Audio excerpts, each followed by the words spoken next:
The problem with me is I take criticism a lot and I think a lot about anything anybody says. तो क्या मैं ये बोल सकती हूँ कि आप भी थोड़े बहुत ओवर थिंकर हो?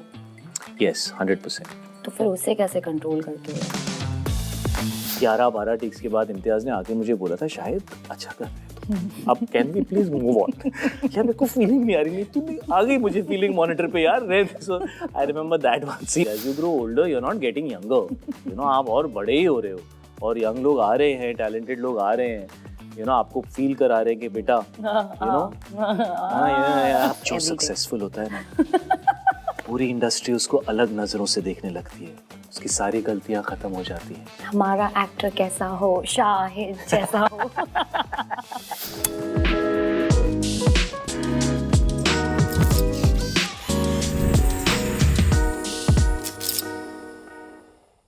रिस्क इंसान की लाइफ का सबसे बड़ा बिल्डिंग ब्लॉक होता है और अगर अपनी लाइफ में तुमने रिस्क नहीं लिया तो तुमने क्या किया? मेरे साथ में आज एक ऐसे एक्टर मौजूद हैं जिन्होंने रिस्क पे रिस्क लिए हैं, बहुत ही सारे फैंटास्टिक कैरेक्टर्स प्ले किए हैं। शाहिद वेलकम। जैसा कि मैंने शुरू होने से पहले ही कहा था कि I am getting really very nervous because आप बैठे हो मेरे सामने बट मेरे कान में वो वॉकमैन वाले गाने चल रहे हैं। कैसे हैं आप? Very good, how are you? I am absolutely fantastic. कैसी रही है अब तक की शाहिद कपूर की जर्नी? मुझे नहीं लगता है कि इतना वेरिएशन और इतनी वर्सिटैलिटी मैंने किसी और एक्टर में, आई एम श्योर कि बहुत सारे लोग अच्छा परफॉर्म करने की बहुत कोशिश करते हैं बट अगर आपको अपनी जर्नी को रेट करना हो फ्रॉम डे वन, कैसे रेट करेंगे आप? रेटिंग तो यू नो मैं नहीं कर सकता because you know it's my work और मुझे हमेशा ऐसा लगता है that it's ongoing journey you know आप जहाँ से भी शुरू करते हो that's where you start and then where you are it's still the same thing. Wherever I am today, I want to move forward from here. You know, so you have to just keep moving forward. But I feel very blessed. I'm very fortunate. I've been doing this for over 20 years now. And कई चीज़ें evolve हुई हैं मेरे अंदर और film industry में कई सारी चीज़ें evolve हुई हैं. ऑडियंस में बदलाव आया है. हम कैसे content consume करते हैं उसमें बदलाव आया है. So I've seen a lot of different phases and this is again a different phase. And I have to find a different version of myself every few years to give the audience something new. The rest of it is just go every day and do your best. That's it. Acting ही क्यों करना चाहते थे आप शायद हमेशा से? पता नहीं है. हाँ. I wish मैंने कुछ easy choose किया होता. और अगर एक्टर नहीं होते तो क्या होते आप शायद? पता नहीं है. पता नहीं. मैं I think कुछ creative ही करता मैं. हाँ. या मैं sports में जाता. Heavily academic चीज़ तो मैं नहीं choose करता.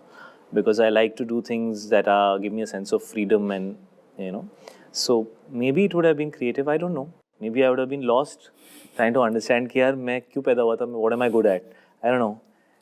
So I think I'm in the right job because I really love what I do and I can't think of anything जो मैं इससे ज़्यादा करना चाहूँ. मुझे लगता है this is what I want to do the most, so I'm very blessed to be doing it. एक सॉफ्ट ड्रिंक के कमर्शियल के लिए आप अपने दोस्त के साथ में गए थे तो वो ऐसे ही घूमने गए थे या ऐसे ही? मैंने नई मोटरसाइकिल ली थी उसे ड्रॉप करने गया था तो वहाँ पे आपने फिर मुझे एक असिस्टेंट ने बोल दिया आजा दे दे ऑडिशन. हाँ मैंने दे दिया. How was it for you for the first time facing camera and giving an audition? I was damn excited. मुझे तो 12-13 साल की उम्र से मन में था पर ऐसा था होगा कैसे. So I was damn excited. I was like ये तो हो गया यार, ये तो मतलब by chance हो गया. So I was very excited and I was of course very nervous but very excited and I had already decided अब तो मैं बनने वाला हूँ हीरो और सब मतलब यू नो पूरी कहानी बना ली थी मैंने अपने दिमाग में. तो वो भी गया. जिस दोस्त के साथ गए थे उसको कुछ मिला कि नहीं मिला? नहीं उसे नहीं मिला और हमारी दोस्ती भी थोड़े टाइम बाद सोचा वो विश्वासघात किया है तो मेरे साथ नहीं बट मैंने इट वाज अ कोइंसिडेंस में मेरी कोई गलती नहीं है. नहीं या he should understand that is life destiny. आप एक पर्टिकुलर टाइप की जब आप इंडस्ट्री में एंटर कर रहे थे एक इमेज बन जाती है कि यू नो चॉकलेट बॉय, फिर आपने अपनी इमेज तोड़ी कमीने से, फिदा से, आगे ग्राफ जो है वो सिर्फ ऊपर बढ़ता गया. बट कैसे आपने अपने आप को स्विच किया? शाहिद का स्विच कहाँ है वो जहाँ नहीं पर यार मैं क्या स्विच करूँगा. वो आई थिंक वो डायरेक्टर्स ने मुझे अपॉर्चुनिटी दी, चाहे वो विशाल सर हों, चाहे वो इम्तियाज़ हों, चाहे वो जितनी मैंने फिल्में की हैं यू नो मुझे अलग अलग डायरेक्टर्स ने अलग अलग अपॉर्चुनिटीज़ दी, मुझे ट्रस्ट किया. मेरे अंदर उन्होंने कुछ ऐसा देखा जिस वजह से उन्होंने मुझे कुछ वो दिया जो मैंने तब तक नहीं किया था. यू नो अगर मुझे वो ऑफर्स नहीं मिलते तो मैं नहीं कर पाता you know. So of course एक बार आप करना शुरू करते हो तो फिर लोग ये देखते हैं कि यार ये बंदा कुछ अलग ट्राई कर रहा है तो फिर वो उस पॉइंट ऑफ व्यू से भी आपको देखते हैं और फिर कुछ लेकर आते हैं आपके लिए जो उन्हें लगता है कि हाँ ये इसके लिए नया होगा या मज़ा आएगा इसके साथ ऐसा कुछ करने में. So I think now after 20 years maybe I think some part of that has been established. कभी ऐसा कोई फ्रस्ट्रेटिंग मोमेंट आया आपकी लाइफ में while you are doing a movie और एक कोई पर्टिकुलर सीन आपसे सही नहीं हो पा रहा है and everyone is saying कि अच्छा कर रहा है तू but then नहीं बहुत सारे, जैसे मुझे याद है जब भी मेट में वो जो सीन है जब गीत और आदित्य मिलते हैं और मैंने एक बहुत अगली ग्रीन कलर का एक स्कार्फ पहना हुआ है वो सीन में, मुझे अभी भी याद है. Black sweater and weird green scarf. Like मैंने क्यों पहना था ये स्कार्फ, बट वो जो बोलता है ना कि तुम यू नो तुम्हें पता नहीं क्या है वो सीन के the first time when you वो वापस आता है, नाउ शी इज डिप्रेस्ड और बोलता है तुम मेरे साथ चलो. वो सीन है. तो ना हम लोग बहुत लंबा स्केड्यूल करके आए थे, मैं बहुत थका हुआ था तो मुझे ना फील नहीं हो रहा था, मुझे ऐसा लग रहा था मैं एक्टिंग कर रहा हूँ और अंदर से फीलिंग नहीं आ रही है. तो उस दिन मुझे ना बहुत सारे टेक्स लगे थे. 11-12 टेक्स के बाद इम्तियाज ने आके मुझे बोला था शायद अच्छा कर रहे तुम, अब can we please move on. यार मेरे को फीलिंग नहीं आ रही. नहीं तू आ गई मुझे फीलिंग मॉनिटर पे यार रह. So I remember that one scene was a struggle for मी.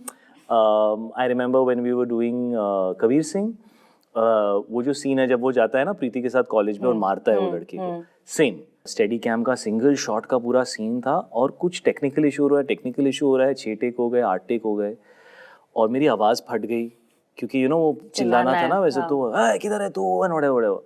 सो मेरी आवाज़ फट गई और काफ़ी टेक्स हो गए थे ना. तो मुझे ऐसा लग रहा था कि संदीप भी ऐसा फील कर रहा था कि यार ये थक गया है, बिना ओके कर देते हैं टाइप्स. और मुझे याद है कियारा ने मुझे बोला था, शी वाज लाइक नहीं शायद I think you can do better, do one more. और फिर हमने एक लास्ट टेक किया और वही बेस्ट टेक था. तो उस दिन भी मुझे याद है कि वो बहुत टाइम लग रहा था और मैं फुली मतलब लंबा शॉट था, बार बार बीच में ब्रेक्स आ रहे थे. So that's again a strong memory of mine which was challenging. शायद अभी जिस तरीके का कंटेंट बन रहा है एंड कंपैरेटिवली टू आपके टाइम पे जो कंटेंट था जब आपने शुरू किया था और अब इवॉल्व हो रहा है, do you think it's better in a better space now? That's a very broad question. See, the way audience consumes content वो constantly evolve होगा. तो better है, worse है, वैसे सोचने से कुछ फ़ायदा नहीं है. What can I do that will be relevant today? मैं सिर्फ उस पर ही फोकस करता हूँ. सेकंड सवाल ये हो जाता है कि आप जो चीज़ चल रही है उसी को कॉपी करना चाहते हो या आपको लगता है कि जो लोग देखना चाहते हैं मैं उसमें कुछ नया कह सकता हूँ, या आपको ऐसा लगता है भाड़ में गए लोग, मुझे ये बनाना ही है. तो अलग अलग रीजंस होते हैं जिसकी वजह से आप कोई फिल्म करते हो. आप एज अ पर्सन कैसे हो? शायद आप क्या रिबेल हो when it comes to your work और यू आर समवन जो अडेप्ट कर लेगा या फिर 50-50 वाले पोर्शन पे? See depends on how you define rebel. I think rebel is not a wrong word for me, but I am not a aggressive kind of a rebellious. होते हैं ना कुछ लोग होते हैं रेबल विदाउट अ कॉज, उसको खुद पता ही नहीं कि वो क्यों रेबल है पर वो रेबल की तरह घूम रहा है. तो वो मुझे नहीं अच्छे लगते वैसे लोग. ये कलर उनका पर्सनल इशू अपने आप से ही होता है एक्चुअली. मुझे वो जो लोग कुछ सोच समझ के अलग करना चाहते हैं, आई लाइक दोज पीपल, क्योंकि मुझे ऐसा लगता है कि उनके अंदर कन्विक्शन है और उनके अंदर एक डिज़ायर है कि उन्हें स्ट्रॉन्ग बिलीफ है कि मुझे कुछ ऐसा करना है और ये लोगों तक मुझे पहुंचाना है. तो वैसे लोग मुझे एक्चुअली बहुत पसंद हैं जो आके मुझे कुछ ऐसा कहते हैं ऐसा करेंगे और मुझे लगता है अरे क्या बोल रहे हैं यार, लेकिन मज़ा आएगा. वो वाली feeling. I hate the people जो आके कहते हैं ये जो चल रहा है ना यार ये करते हैं. मुझे ऐसा लगता है यार तुम तो आर्टिस्ट ही नहीं हो, तुम तो कॉपी कर रहे हो. जबकि मैं खुद रीमेक्स कर चुका हूँ. ये था कि ये कहानी कहनी है, अब इसको हम कल्चरली कैसे अडेप्ट करें, इसको हम एक्सप्रेस कैसे करें और इसको हम ऑनेस्ट और उस लैंग्वेज में उस कल्चर में कैसे ढालें. If that is the intention with which you are doing it and you are happy to rediscover it and relive it in a fresh way, then you're actually trying to make it something different from what it was. आपकी life का ऐसा कोई scene है जो कि आपने on set सोचा कुछ और था और स्पॉन्टेनिटी में कुछ और निकला? मेरे साथ यही हो. इसलिए अब मैंने ना बहुत ज़्यादा सोचना बंद कर दिया. मैं एक्चुअली अब जब मैं फिल्म करता हूँ तो मैं उसको ना मन में पकाते रहता हूँ. It's almost like I put it on a slow burn. और ना मैंने मतलब जैसे बोलते हैं ना कभी कभी वो पुलाव बनाते हैं 2 दिन तक वो बस दम पुलाव पकते रहता है. ऐसा नहीं है कभी 5 मिनट में मैगी नूडल्स खानी है, तो वैसे नहीं करता मैं. तो I like to let it stay in my system for some time. जब मैं फर्जी कर रहा था, even when we did a remake like a Jersey और अ कबीर सिंह, तब भी 6-8 महीने के कॉन्वर्सेशंस थे, म्यूजिक बन रही थी, कैरेक्टर का उसको डिफाइन कर रहे थे कि आप इसको कहाँ बेस करेंगे, दिल्ली में रखेंगे, बॉम्बे में रखेंगे, ये पंजाबी होगा, कैसे होगा। सो वो सारे डिसीजंस जो होते हैं, जब आप उनमें इन्वॉल्व होते हो तो आई थिंक आपको ना बहुत ज़्यादा उस दिन सोचने की ज़रूरत नहीं पड़ती। लेकिन अगर आप सीधा आ जाते हो ना सेट पे कि अच्छा आज क्या करना है, अच्छा ये करना है, ओ चलो अब इसके बारे में सोचना शुरू करते हैं, तो वैसे तो नहीं होना चाहिए ना। मतलब आपको ऑलरेडी मालूम होना चाहिए आप क्या कर रहे हैं, और फिर वहाँ पे जाके आपको उसको ऑर्गेनिकली डिस्कवर करना है इन अ फ्रेश वे। बट कैसे चूज करते हो कैरेक्टर? जब स्क्रिप्ट पढ़ते हो, नरेशन देखते हो, तो आई एम श्योर कि बथेरे स्क्रिप्ट्स आते हैं, तो शायद के दिमाग में क्या एक फ्लो चार्ट बनता है कि ये कैरेक्टर ऐसे जाएगा, ये होगा, और मैं इसलिए इसको चूज करूंगा। You have to feel inspired by something. Something has to make you feel excited. यार ये I'm getting excited. That excitement has to come in some way.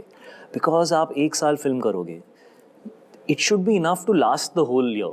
That excitement. ऐसा नहीं होना चाहिए कि आपने कर ली फिल्म और फिर आप you're trying to get excited but actually आप deep down आप excited नहीं हो, तो वो नहीं होना चाहिए। Deep down that excitement has to be there, then you will go through days जहाँ आप थक जाओगे, आपको लगेगा यार ये बहुत मुश्किल है, या ये क्या हो रहा है, मैंने तो ऐसा सोचा ही नहीं था। अगर डीप डाउन आप इंस्पायर्ड थे और आप एक्साइटेड थे कि यार ये फिल्म, ये कहानी, ये कैरेक्टर, ऑडियंस अगर हमने अच्छे से बना दिया ना, तो यार मज़ा आएगा ऑडियंस को दिखाने में, वो फीलिंग आपके अंदर होनी चाहिए।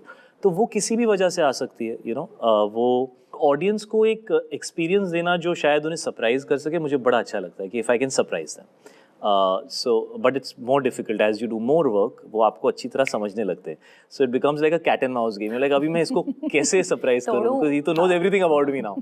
सो it gets more and more complicated and difficult, that's why you always look for challenges. Criticism से कैसे डील करते हो? शायद तो लाइक फेलियर तो नहीं बोलूंगी मैं, कांस्टेंट अप्स एंड डाउन्स, 20 साल हो चुके हैं आपको इस इंडस्ट्री में, कैसे डील करते हो? Majorly down. You have to have a healthy relationship with criticism. I think the problem with me is I take criticism a lot. And I think a lot about anything anybody says. यार इसने ऐसा क्यों बोला, क्यों feel हुआ उसको? So it stays in my system a lot. And I feel that for the kind of person that I am, I should take it till a certain point and then forget about it. It should not stay with you.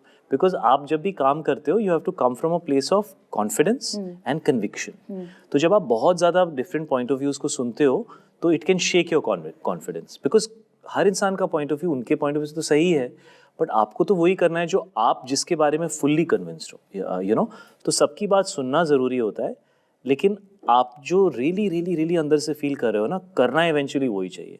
और कई बार जो बाकी लोग बोलते हैं ना, वो आपको शायद उसको अचीव करने में हेल्प करता है। तो क्या मैं ये बोल सकती हूँ कि आप भी थोड़े बहुत ओवर थिंकर हो? यस, 100%। तो फिर उससे कैसे कंट्रोल करते हो आप? क्योंकि बहुत सारे over thinkers I am sure आपको देख रहे होंगे, और एक I think all of us are overthinkers. You know why? बाजू में बैठिए।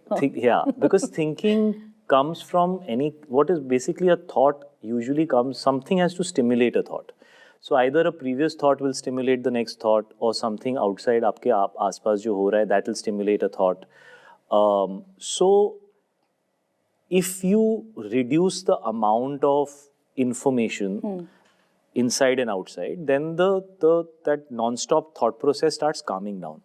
So I listen to music. I think that's very important. I like to work out. I think meditation is a very good way of cutting your overthinking and enjoying the moment यार। अभी मैं यहाँ हूँ तो यार अभी मैं यहाँ हूँ और मैं सोच कुछ और रहा हूँ ना, वो बहुत ख़राब आदत है। जहाँ भी हो वहाँ enjoy कर लो उसको, create a real connection, be in real time. I think that those things really matter, but they're all difficult and one tries. इतने इंटेंस कैरेक्टर करने के बाद में उससे बाहर कैसे निकलते हो? शायद बिकॉज वो होता है ना कि you should never take your work घर पे, तो फिर घर पे जाते हो तब भी कैरेक्टर में रहते नहीं होना चाहिए। See that you are not a professional. अगर आप घर भी जा रहे हो और आप कितने भी लाइफ में ग्रेट हो सकते हो और कितने भी सुपीरियर, चाहे आप बिजनेसमैन हो, चाहे आप डॉक्टर हो, चाहे आप स्पोर्ट्स पर्सन हो, दुनिया के बेस्ट हो, लेकिन एक बार काम ख़त्म और आप घर जा रहे हो तो आप किसी के बेटे हैं, किसी के भाई हैं, और वो आपके लिए प्रायोरिटी होना चाहिए। तो वो ना एज आप काम करते हो, पहले बिगिनिंग में मुश्किल होता है, as you do more work you have to become चलो कोई 3-4 साल काम करके बोले I can't get out, I can understand that. और मुझे ये भी लगता है कि आजकल फैशनेबल हो गया है ये कहना। तो मैं बहुत सारे लोगों का इंटरव्यू देखता हूँ और मुझे ऐसा लगता है यार इतना कुछ महान काम तो किया नहीं था, बट यू नो, तो वो, और जो प्रोफेशनल्स होते हैं वो कहते नहीं actually, I will be honest with you. जैसे मैंने अपने फादर को एक्टिंग करते देखा है, मैंने अपनी मॉम को डांस करते हुए देखा है, कभी कहते नहीं थे यार, they never made a deal about it, you know, it was their conviction, their you know, their commitment to what they are doing. तो वो उनकी पर्सनल जर्नी थी, वो 10 लोगों को बताते नहीं थे उसके बारे में, और वैसे ही होना चाहिए। I feel, you know, you should not make a big deal about it, you should just do it from your heart and then go back to life, it should be like that. Pressure feel होता था शायद आपको, क्योंकि एक legacy से आप आते हो और आपको पता है कि आपको रिप्रेजेंट करना है। मुझे अभी भी फील होता है। हाँ, मुझे हमेशा ऐसा लगता है कि अगर मैं अच्छा काम नहीं करूंगा, मैं 200% नहीं करूंगा, तो मुझे काम मिलना बंद हो जाएगा। मुझे ये फीलिंग आती है कि मैंने किसी से, मतलब यू नो, मैंने ऐसे मतलब 15-20 ऐसे दोस्त नहीं बना के रखे हुए हैं जिनके साथ मैं ना चलना अपन साथ में करेंगे, मैंने वैसे नहीं किया है। मैं हमेशा वही चीज़ करता हूँ जो मुझे क्रिएटिवली इंस्पायर करता है, चाहे उससे मेरे झगड़े भी क्यों ना हो जाए। लेकिन अगर मुझे क्रिएटिवली वो बंदा इंस्पायर करता है ना, तो मैं उसे चेज़ करूँगा कि यार मुझे इसके साथ काम करना है, क्योंकि यार आई गेट दैट एक्सपीरियंस जब मैं काम करता हूँ, you know, that creativity excites मी। तो मुझे हमेशा ऐसे लगता है कि अगर मैं अपना बेस्ट नहीं दूंगा, अगर मैं अच्छा नहीं करूँगा, तो मुझे काम ही नहीं मिलेगा, काम मिलना बंद हो जाएगा, घर बैठना पड़ेगा। So I never feel secure like that, कि यू नो, ऐसा नहीं है कि 20 साल पहले अगर जो मुझे फील होता था इनसिक्योरिटी, वो अब नहीं होती, अभी भी फील होता है, but I wouldn't say insecurity, I would just say that वो डर है। कोई ऐसे एक पर्टिकुलर रोल के लिए आप बहुत डिसिप्लिन में रहे हो? सब यार, हाँ, इस करियर में काम extra, करने के लिए, यू नो, क्योंकि मुझे bloody पता है आप बहुत 43 years disciplined हो, old, you have हाँ। to always be looking like a 25-year-old, 30-year-old. You know, they always want you to be younger and better than your age. You know, so it's always a challenge. As you grow older, you're not getting younger. You know, आप और बड़े ही हो रहे हो, और young लोग आ रहे हैं, टैलेंटेड लोग आ रहे हैं, यू नो, आपको फील करा रहे हैं कि बेटा, यू नो, हाँ, तो वो तो होता है ना। So you have to keep working harder and harder यार, वो खत्म नहीं होता, वो तो बढ़ जाता है। एंड आई थिंक मैं ना हमेशा इसको इस तरीके से देखता हूँ कि आप जैसे किसी इंसान ने 5 साल काम किया, तो अगर वो 30 साल का है, तो उसकी जिंदगी के 5 साल उसने काम में बिताए हैं, यू नो, तो उसका 5 साल का रिश्ता है अपने काम के साथ। मैं 16 साल की उम्र, 15-16 साल की उम्र से काम कर रहा हूँ, एक्टिंग में 18-19 साल की उम्र से कर रहा हूँ, मैं 43 हूँ। तो more than half my age and probably my entire adult life, I have had a relationship with films and with acting. तो वो रिश्ता अब इतना गहरा हो गया है कि उसको आसानी से तोड़ भी नहीं सकते, यू नो, इतना गहरा हो गया है कि वो it's become a part of मी। तो मैं ट्राई भी करूँ ना कि यार नहीं करना, तो होगा ही नहीं, वो ऐसा लगेगा कि यू नो, कि part of me is not there. So it's in my blood, it's in my breathing, it's everywhere, you know, it's who I am, you know, so I can't think of anything else, so I have to be good and I have to do good work. I have to keep working. कभी ऐसा सोचा आपने शायद कि plan B भी कुछ रखना चाहिए मुझको, कि मैंने काम कर लिया अपने शहर हो जाएंगे, हाँ, और क्या करना है, प्लान बी क्या क्यों करेंगे, प्लान ए ही को वर्क कराएंगे ना। कुछ ऐसा है ड्रीम रोल आपके दिमाग में कि चलो रोल्स का नहीं है, you know, it's about, I don't know, I just project role जो आप सोचते हो कि नहीं, I just feel कि और लोगों तक पहुंचना है। और मेरा ना बचपन में एक ड्रीम था, जो अभी भी है, कि अच्छी फिल्में कमर्शियली सक्सेसफुल होनी चाहिए। जो मुझे, क्योंकि मेरे फादर आर्ट हाउस सिनेमा से थे और मेरी मॉम भी मोर आर्टिस्टिक बैकग्राउंड से, इतना कमर्शियल बेंट नहीं था उनका। और मुझे हमेशा ऐसा लगता था, मेरे फादर जो है ना, मुझे ऐसा लगता था वो सब हीरोज को मतलब खा जाएंगे 1 मिनट में, इतने अच्छे एक्टर हैं, लेकिन वो उतने पॉपुलर क्यों नहीं है, वो इतने ज्यादा, उनको इतनी ज्यादा फिल्में क्यों नहीं मिलती, उनको पैसे कम क्यों मिलते हैं, उन्हें इतनी स्ट्रगल क्यों करनी, मुझे ऐसा ना फील होता था। तो मेरे अंदर ना एज ए चाइल्ड हमेशा से यही था कि अच्छी फिल्में बनाएंगे और कमर्शियली हिट करेंगे इन फिल्मों को, ये होना चाहिए, this is cinema, this is the magic of cinema, you know. तो मेरा वो ड्रीम अभी बहुत इनकम्प्लीट है, मुझे ऐसा लगता है, और बहुत सारी अच्छी फिल्में बनानी है जो कमर्शियली सुपर हिट ब्लॉकबस्टर हो, तभी ऐसा लगेगा that I achieved what was in my heart. तो अभी वहां पहुंचा नहीं हूं, मैं प्रोसेस में हूं, कुछ ऐसी फिल्में हैं, I think I am very proud of them, but और बहुत करना है, और बड़े लेवल पर करना है, और सब तक पहुंचाना है, और लोगों को ये महसूस कराना है कि सिनेमा में एंटरटेनमेंट भी इंपॉर्टेंट है, लेकिन एक सेकेंड लेयर भी होना चाहिए, सिर्फ सर्फेशियल सिनेमा नहीं होता। आपके हिसाब से सबसे मैजिकल बात क्या है इस इंडस्ट्री की, सबसे magical, like which you are in awe of every day? जो सक्सेसफुल होता है ना, पूरी इंडस्ट्री उसको अलग नजरों से देखने लगती है, उसकी सारी गलतियां खत्म हो जाती हैं, और उसकी सारी अच्छी क्वालिटीज 10 गुना एनहांस हो जाती हैं, सडनली वो फैशन में आ जाता है, चाहे वो 10 साल से स्ट्रगल कर रहा हो, और जैसे ही उसकी फिल्म फ्लॉप होती है सब गलत हो जाता है। हाँ। ये इंसान ही गलत है, इसकी हैबिट्स, इसको ना किस्मत फूंक, ऐसा कुछ नहीं होता है, बंदा वही होता है, देखने वाले का नजरिया बदल जाता है। तो ये ना मुझे बड़ी फनी और मैजिकल चीज लगती है हमारी इंडस्ट्री के बारे में। मैजिकली 1 सेकंड में सब चेंज हो जाता है, फ्राइडे टू फ्राइडे। हाँ, मतलब वो क्या, ये कहना गलत होगा शायद कि जो दिखता है वही बिकता है, या जो, बट वो सही है, see that's a part of the business, उसको आप चेंज नहीं कर सकते। आप उसको कैसे लेते हो, आप कैसे काम करते हो, वो आपका कैरेक्टर रिफ्लेक्ट करता है। यू नो, सक्सेस तो बहुत सारी चीजें में होती है, but who have you become, वो बड़ा इंपॉर्टेंट है, मुझे लगता है दैट्स इंपॉर्टेंट। आपने अपनी आंखों के सामने कितने सारे लोगों को बदलते हुए देखा होगा ना, over the period of time, मैंने ग्रो करते हुए देखा है, चेंज होते हुए भी देखा है। आपके साथ में बिहेव, आई एम श्योर लोगों को मेरे बारे में भी यही लगता होगा, मैं बदल गया हूँ या change, I don't know, you know, but I try to hold on to the things that I feel are a part of who I am always. वो नहीं बदलता मैं उसके लिए नहीं बेंड होता। एक ऐसी चीज जिसके लिए शायद सबसे ज्यादा ग्रेटफुल है? I think love in life, जो आपके क्योंकि जब आप बीमार पड़ते हो, जब आप हार जाते हो, जब आप थक जाते हो, जब आप नेगेटिव फ्रेम ऑफ माइंड में होते हो, तो जो लोग आपको जेन्युइनली प्यार करते हैं वो आपके साथ खड़े रहते हैं। तो वो अगर नहीं होना तो लाइफ में आप कभी सक्सेसफुल नहीं हो सकते। तो the people who genuinely there for you and love you, वो सबसे प्रेशियस चीज है लाइफ में, मुझे लगता है। ऐसा लगता है आपको आपके स्केड्यूल की वजह से आप कई बार शायद इतना ज्यादा अपने, मुझे उल्टी डांट पड़ती है कि तुम अपने फैमिली के साथ टाइम बिताना बंद करो, थोड़ा और काम कर लो, यू नो, वो लोग तो बड़े हो जाएंगे, तुम्हारा टाइम निकल जाएगा। मुझे ऐसे लेक्चर्स मिलते हैं, यहाँ पे मेरी टीम है, मुझे अक्सर ये लेक्चर्स दिए जाते हैं। देवा की फिल्मिंग के दौरान ऐसी कौन सी चीजें हैं शाहिद जो कि आपने अनलर्न और लर्न करी हैं? सो एक सबसे पहली चीज जो मेरे लिए इस फिल्म में काफी वक्त के बाद डिफरेंट था, वाज दैट रोशन एंड्रूज जो हैं, जिन्होंने फिल्म को डायरेक्ट किया है, उनको बहुत सारे कट्स लेना अच्छा लगता है। तो वो ना एक लाइन करके फिर कट, फिर एक लाइन करके फिर कट, वो उस तरह से शूट करना पसंद करते हैं। और मैंने पिछले 6-7 सालों में वैसे ज्यादा किया नहीं है। इनफैक्ट मैं पसंद करता हूँ कि मैं पूरा सीन एक ही शॉट में करूँ, बट रोशन ऑलमोस्ट 20 सालों से फिल्में बना रहे हैं, तो उनका एक अलग स्टाइल है फिल्म मेकिंग का।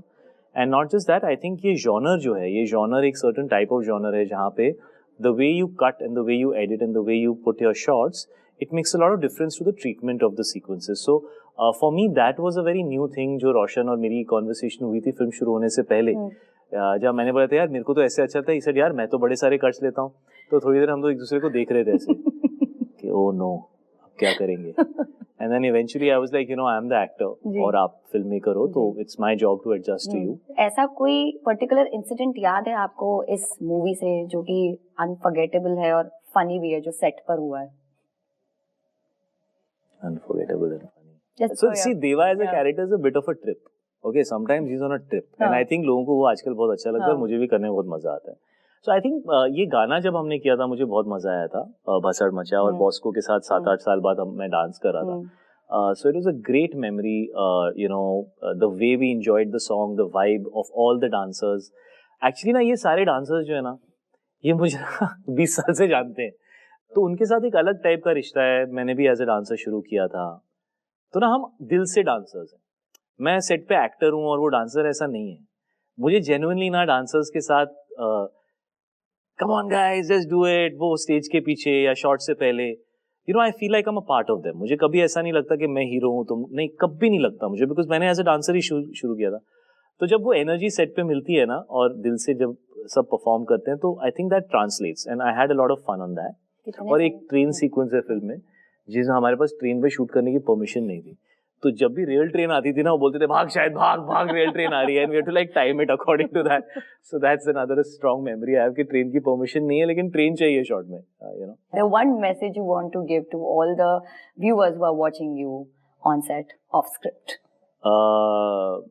Watch good films, support good films, support good actors, see films for talent, not for name, and yeah, just give us more opportunities to entertain you. हमारा एक्टर कैसा हो, शाहिद जैसा हो. Thank you so much Shahid, and it was absolutely my pleasure. And मुझे goose bumps आ रहे हैं guys. मैं and वाली लाइन बोल पाऊंगी कि नहीं पता नहीं, but absolutely my pleasure to have you over here. Thank you so much. Thank you so much.